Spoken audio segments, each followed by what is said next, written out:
태양광 발전 시설이 이른바 쪼개기 꼼수로 환경 영향 평가도 없이 우후죽순 들어서고 있습니다. 시민단체가 공론화에 나섰습니다. 도시개발 사업 아파트에서도 잡음이 끊이지 않고 있습니다. 조합장이 구속되고 입주민들은 1년 반 가까이 재산권 행사도 못하고 있습니다. 버스부터 화물차까지 수소 상용차 시장이 커지고 있습니다. 부품 국산화를 앞당길 시험평가센터가 충북에 들어섭니다. 여러분 안녕하십니까? 계속해서 충북 지역 뉴스입니다. 친환경 에너지 지원 정책을 등에 업은 태양광 발전 시설이 무분별하게 들어서면서 농촌이 몸살을 앓고 있습니다.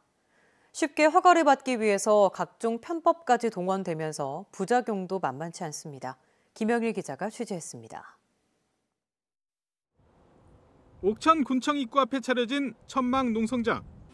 태양광 발전 시설 설치를 반대하는 주민들이 한 달 넘도록 농성을 이어가고 있습니다. 인허가를 옥천군에서 취소해 줄 때까지 저희는 끝까지 싸울 겁니다. 마을 곳곳에도 반대 현수막이 내걸렸습니다. 태양광 시설이 들어서면 자연 경관이 훼손되고 산사태 위험도 크다며 걱정입니다. 5, 6천 평 되는 농경지도 있는데 여기에다가 태양광을 설치하면 여름에 불 보듯 뻔한 그 피해, 비 피해, 폭우 피해, 불 보듯 뻔한데 누가 책임질 겁니까? 지난 2019년 1월부터 4차례에 걸쳐 이 마을에서 이뤄진 태양광 발전시설 허가 신청 면적은 모두 15,000여 제곱미터. 소유권 문제 등으로 허가가 취소된 면적을 제외해도 12,000제곱미터가 넘습니다. 주민들은 지난해 10월까지 이 사실을 까마득히 몰랐습니다. 저희가 기가 막히게 하는 것들은 처음에는 그렇다 치더라도 이게 1년 6개월 사이에 벌어지는 일이면 그중에 한 번 정도는 사실은 얘기를 했어야 되는 거죠. 정상적으로라면 개발 면적이 5,000제곱미터를 넘어 환경영향 평가를 받아야 하지만 피해갔습니다.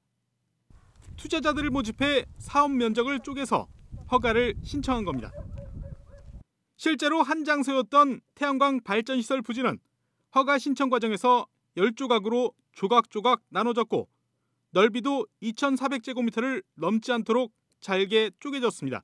이렇게 나눠서 이렇게 하다 보니까 당에 한번 이렇게 들어올 때는 이제 작은 면적으로 이렇게 들어오니까 이렇게 해서 허가를 처리한 걸로 알고 있습니다. 결국 주민들은 태양광 발전 개발 허가 취소를 요구하며 지난달 12일 옥천군을 상대로 충청북도에 행정심판을 청구했습니다. MBC 뉴스 김영일입니다. 네, 이처럼 태양광 발전 시설을 둘러싼 갈등은 오랜 기간 반복돼 왔지만 작은 시골 동네 일이라며 대수롭지 않게 여겨졌는데요. 이번 사태를 지켜보던 충북 시민사회단체가 더는 남의 일이 아니라며 제도 개선을 위한 공론화에 나섰습니다. 계속해서 심충만 기자입니다. 태양광 설비 공사에 살림이 깎여나가고 여기저기 벌건 속살이 드러납니다. 작은 뒷산 하나가 통째로 사라지기도 합니다. 이걸 반기는 주민이 없다 보니 번번이 반대 집회가 다반사. 친환경으로 전기를 얻는다고 하지만 주민들은 경관을 다 없애가면서 태양광 발전소를 세운다면 그 아무 이유가 없는 거고. 장마철 경사면을 깎은 일부 시설은 비단 경관 훼손만의 문제가 아닙니다. 주민들 입장에서는 뭐 아주 절대 반대지요. 안 좋죠. 비만 오면 그냥 전부 흙이 밀려나와갖고. 이런데도 규모를 쪼개 허가를 신청하면 법이 정한 환경평가 등의 절차도 무용지물. 지자체는 편법인 줄 알면서도 허가를 내주니 당사자인 주민들은 마을에 무슨 일이 벌어질지 알지도 못합니다. 황당한 통보를 받았다. 지역 공동체의 주인인 마을 주민의 의사를 묻지도 않고 당장 공사를 시작하겠다는 통보였다. 작은 시골 동네 일로 여겼던 이 문제가 조금 커지게 됐습니다. 보다 못한 충북 시민사회단체들이 더는 남의 일이 아니라며 연대 움직임에 들어갔습니다. 반대한다! 반대한다! 미래 모두를 위해 대체 에너지가 필요하지만 농촌 소수 약자들에게 피해가 집중 반복되는 구조를 지적하고 나선 것입니다. 공익적 관점에서 판단하여 현재 모든 농촌 지역의 제일 큰 골칫거리로 떠오른 태양광 사업의 문제를 바로 잡는 전화위복의 기회로 삼아야 할 것입니다. 충북시민사회단체는 당장 충청북도 행정심판위원회를 압박하는 한편 법률과 조례 개정 청원, 공청회 등의 공론화 활동을 이어갈 예정입니다. MBC 뉴스 심충만입니다. 코로나19 고용 불안을 틈타 실업급여를 부정수급하는 사례가 늘고 있습니다. 대전지방고용노동청 청주지청은 회사에 근무하면서도 퇴직한 것처럼 허위 신고를 하는 등 실업급여를 부정수급한 9명과 업체를 적발하고 수급액 반환과 함께 형사 고발했습니다. 지난해 청주지청이 적발한 실업급여 부정수급자는 466명으로 1년 전보다 17%나 늘었습니다. 노동청 관계자는 코로나 경기 불황으로 사업주와 직원이 공모하는 실업급여 부정수급이 늘어 단속을 강화하고 있다고 밝혔습니다. 수소버스를 비롯해 수소 상용차는 늘고 있는데 정작 부품 시험평가는 해외에 의존하고 있는데요. 이를 해결하기 위해 음성에 국내 유일의 수소버스 부품 시험평가센터가 건립됩니다. 더불어 관련 산업 유치에 대한 기대도 큽니다. 신병관 기자입니다. 서울은 물론 창원과 전주 등 전국 지자체들이 잇따라 도입하고 있는 수소버스. 매연이 없고 수소로 전기를 만들 때 오염된 공기를 빨아들여 대기를 정화시키는 청정교통수단입니다. 충북에선 다소 늦었지만 올해 충주시가 수소버스를 투입할 예정입니다. 최근에는 수소 청소차와 화물차도 선보이며 수소 상용차의 도입 범위가 넓어지고 있습니다. 늘어나는 수소 상용차의 부품 시험과 평가를 맡게 될 센터가 공모를 통해 음성 성본 산업단지에 들어섭니다. 191억 원이 투입돼 오는 2023년 완공될 센터는 해외에 의존하고 있는 수소 상용차 부품의 시험과 평가를 책임지게 됩니다. 기술들을 개발해서 부품도 국산화하고 또 국내 수소업계도 크게 성장할 수 있는 센터가 들어서면 관련 산업 유치에 힘이 될 것으로 충청북도와 음성군은 기대하고 있습니다.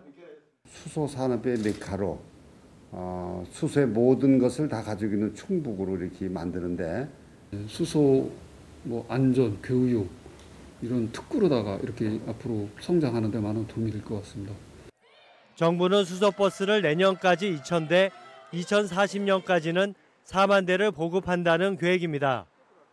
에너지 밀도가 높은 수소의 특성상 고출력이 필요한 버스 등 상용차에 적용될 때 높은 효율이 기대돼 수소차 시장에서 상용차 비중은 상당할 전망입니다. 전국의 지자체들이 수소 상용차 산업 생태계 조성에 앞다투어 나서고 있습니다. 수소 버스 도입에는 한 발 늦었지만 기반 시설을 하나하나 갖춰가며 충청북도도 치열한 경쟁에 도전장을 던지고 있습니다. MBC 뉴스 신병관입니다. 충주 국립산림품종관리센터 직원이 코로나19 확진 판정을 받았습니다. 방역당국은 지난 2일부터 가래와 오한 등의 증상을 보인 산림품종관리센터 직원이 오늘 양성 판정을 받아 이동동선 파악 등 역학조사에 나섰습니다. 이 직원은 수원에 있는 선별진료소에서 검사를 받아 충북 환자로 집계되지는 않았습니다. 휴원 장기화로 어려움을 겪고 있는 어린이집의 조리원 인건비를 충청북도가 지원합니다. 충청북도는 아동들의 퇴소 움직임으로 원장이 직접 조리에 나서 조리원 고용 불안이 가중된다고 보고 3억 8천만 원을 들여 어린이집 조리원 777명에게 50만 원씩을 지급합니다.